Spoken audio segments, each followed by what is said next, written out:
know who's Owain Glyndwr? No, I don't know. Do you know who's Owain Glyndwr? Yes, I'm a student from Glyndwr University. Do you know who's Owain Glyndwr? Yes, he was a hero in Wales, I think. Do you know who's Owain Glyndwr? No, not really.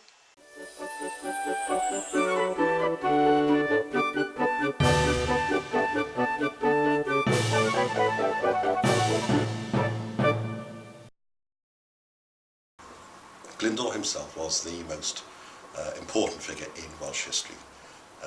He was a leader, a diplomat, a visionary and a scholar.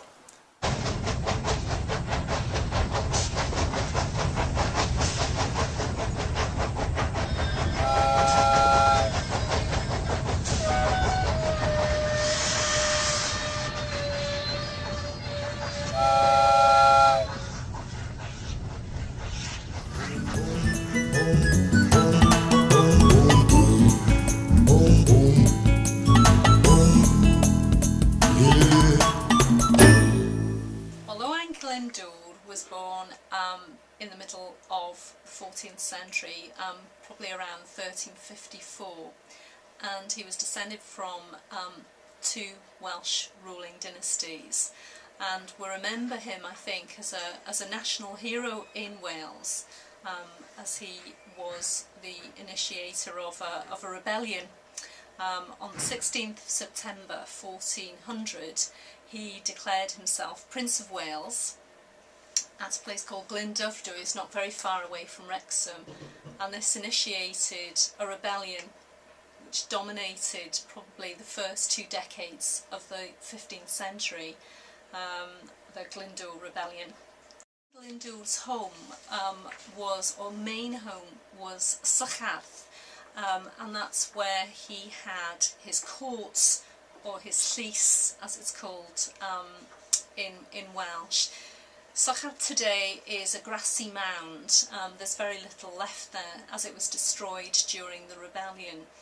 1415, however, is the last date that we see Glyndwr in the historical record. We don't know what happened to him. We don't know where he is buried. There are lots of myths around this. People have said that, Glyndwr might one day re-emerge as a national redeemer. We'll have to wait and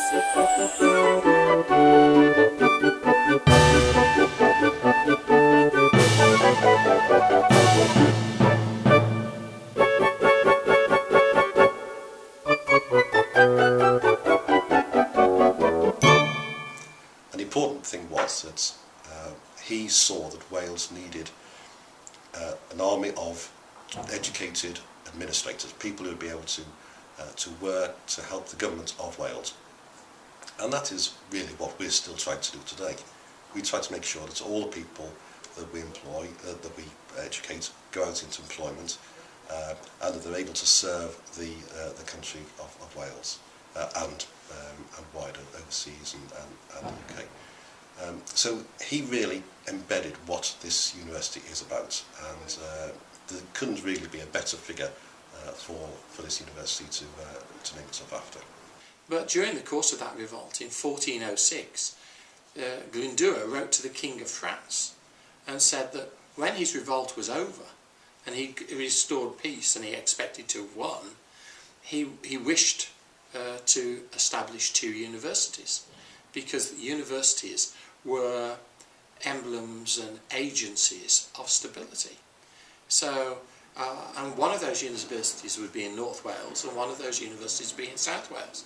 So within the new country that he envisaged, of a princedom that he envisaged, there would be 2 universities for learning, for development of the country, of the people of the country, which would also be for the development of the stability.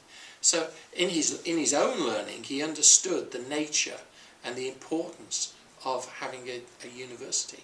So that's why we called it after Owain Glyndwr, and of course he was only born 20 miles away from the campus. I think one of the most important things is that during his rebellion he had a vision of an independent Wales, and as part of that vision he was responsible for a document called the Pennell Letter that he wrote to the King of France. And in that letter he actually set out his vision for what Wales should be. And one of the aspects of that was that he believed there should be a university in North Wales and in South Wales.